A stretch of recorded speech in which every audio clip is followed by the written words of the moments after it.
नमस्कार स्टूडेंट, स्वागत है आपका मेरे यूट्यूब चैनल आर्ट ज्ञान कला में।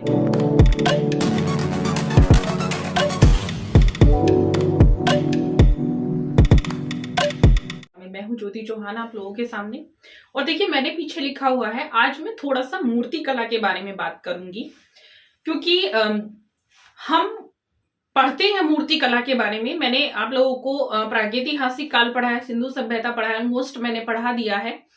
तो उसमें कुछ चीजें ऐसी हैं जो डाउट बनी हुई थी, मेरे पास क्वेश्चन आया, उसके बेसिस पर ही मैं यहाँ पर समझा रही हूँ। मूर्ति कला की शुरुआत कहाँ से हुई? देखिए, ये तो हम जानते हैं कि जब हम कला को पढ़ते हैं तो आज जिन मूर्तियों को हम पूजते हैं या जिन मूर्तियों को हम देखते हैं साज सजावट के रूप में, पूजा के रूप में, या जिस रूप में भी देखते हैं, तो उनकी शुरुआत काफी वर्षों पहले हो चुकी थी, हजारों वर्षों पहले हो चुकी थी।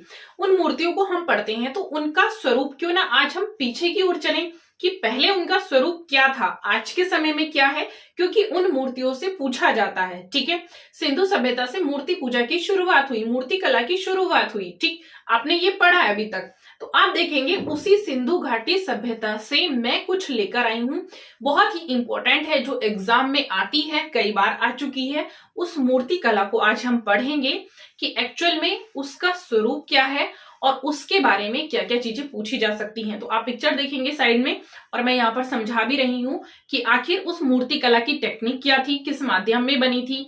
तो देखते हैं, मैं आज लेकर आई हूं। देखिए, सबसे पहले है नर्तकी की प्रतिमा। अब ये कौन सी नर्तकी की प्रतिमा है? तो ये है मोहनजोदड़ो से प्राप्त प्रथम कांस्य प्रतिमा।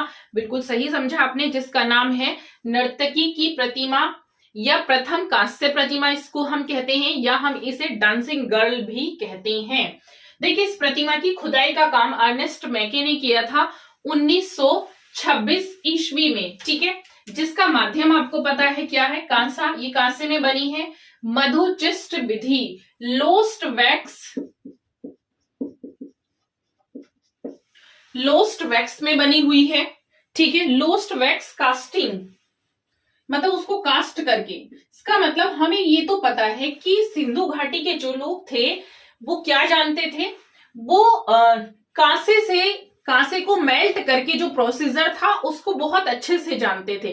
ठीक है, इसीलिए तो इसको कांस्य युगीन सभ्यता भी कहा जाता था, क्योंकि वो कांसे का उपयोग बहुत अच्छे से जानते थे। लोहे की यहाँ पर खोज नहीं हुई थी, तो लोहे से ये लोग अनभिज्ञ थे, बट कांसे की हमें यहाँ पर काफी मूर्तियां मिली हैं। कांसे की, टेराकोटा की हमें मूर्ति मिली है। तो प्रथम कांस्य जो प्रतिमा है वो मोहनजोदड़ो की कांसे की नर्तकी है, या डांसिंग गर्ल हम इसको बुला सकते हैं। ठीक है, इसकी ऊंचाई आप देख रहे हैं 10.5 सेंटीमीटर है, और इसकी चौड़ाई जो है वो 5 सेंटीमीटर है, मोटाई इसकी 2.5 सेंटीमीटर है। इसके गले में आप देख सकते हैं पिक्चर में, क्योंकि अगर हम आर्ट पढ़ रहे हैं तो बिना पिक्चर के हमें कुछ नहीं पढ़ना है। ठीक है, तो पिक्चर्स में आप देखेंगे इसके गले में हार है, और जो हार बना हुआ है वो कोड़ियों का बना है, उसमें 3 कोड़ियां दिखाई गई हैं।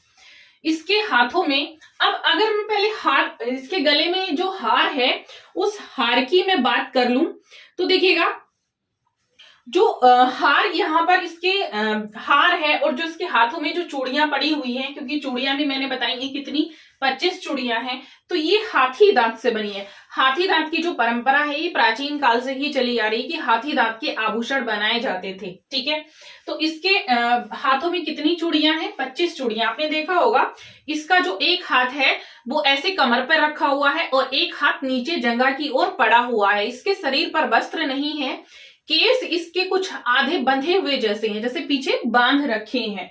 ठीक है, अब देखिएगा इसमें क्या है, ये कहाँ सुरक्षित है? तो ये राष्ट्रीय आधुनिक कला संग्रहालय नई दिल्ली में ये सुरक्षित है। एक्चुअल में क्या है कि इसकी डिटेल पूछ लेता है।